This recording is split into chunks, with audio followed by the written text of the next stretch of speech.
Hello everyone, আমি কঙ্কনা। আজকে আমি তোমাদের সাথে শেয়ার করব নতুন একটা ব্লগ। কিছুদিন আগে আমরা ঘুরে এলাম পুরী থেকে, আর আজকের ব্লগে আমি শেয়ার করব তোমাদের সাথে আমাদের পুরী সফরের প্রথম দিন। আমরা কাটোয়া থেকে বিকালে কামাখ্যাপুরী এক্সপ্রেস ধরে সারা রাত জার্নি করে পরের দিন ঠিক সকাল 8:30 নাগাদ পৌঁছে গেছিলাম পুরীতে। স্টেশন থেকে একটা অটো নিয়ে আমরা সোজা চলে এসেছিলাম আমাদের হোটেল শিহরিতে। হোটেলটি পুরীর নিউ মেরিন ড্রাইভ রোডের লাইট হাউসের একদম কাছেই। হোটেলের লোকেশনটা ছিল খুবই সুন্দর, একদম সি ফেসিং। হোটেলের রুমগুলো খুব ক্লিন ছিল, স্টাফদের ব্যবহারও খুবই ভালো ছিল। হোটেলের নিজস্ব একটা রেস্টুরেন্ট আছে যেখানে সব রকম কুইজিন পাওয়া যায় এবং খাবারের টেস্ট ছিল অসাধারণ। আমরা একটু ফ্রেশ হয়ে তারপর রওনা দিলাম জগন্নাথ মন্দিরে পুজো দিতে।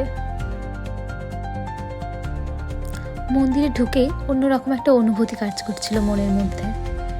প্রভুকে দর্শন করে পুজো দিয়ে একটা অন্যরকম শান্তি বিরাজ করছিল মনে।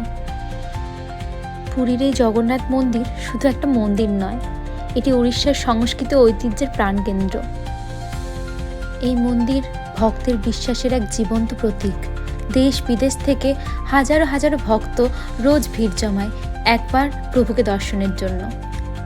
মন্দিরে পুজো দিয়ে আমরা ফিরে এসেছিলাম হোটেলের নিচেই ছিল একটা ছোট্ট ক্যাফে। সেখানে একটু চা জল খেয়ে আমরা চলে গেছিলাম রুমে।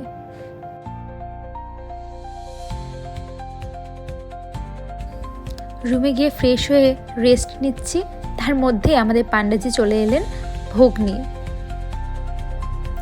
কত রকমের সুস্বাদু ভোগ প্রসাদ তিনি নিয়ে এসেছিলেন।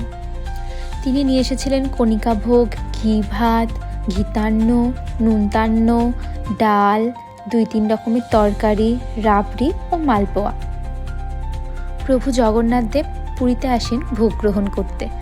প্রভুকে প্রত্যেক দিন 56 রকমের ভোগ নিবেদন করা হয়। এই 56 প্রকার ভোগ প্রথমে প্রভুকে নিবেদন করা হয় এবং তারপর সেই ভোগ নিবেদন করা হয় দেবী বিমলাকে, এবং তারপরে সেই ভোগ মহাপ্রসাদ হিসাবে সকল ভক্তদের মাঝে বিতরণ করা হয়।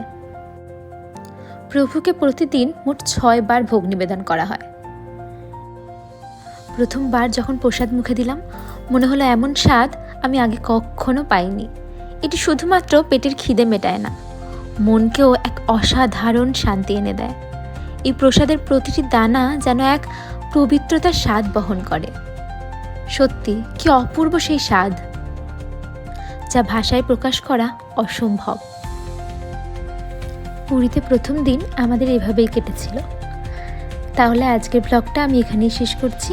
দেখা হচ্ছে পুরীর নতুন একটা ব্লগে। ততক্ষণ ভালো থাকবে, সুস্থ থাকবে আর নিজের খেয়াল রাখবে। টাটা।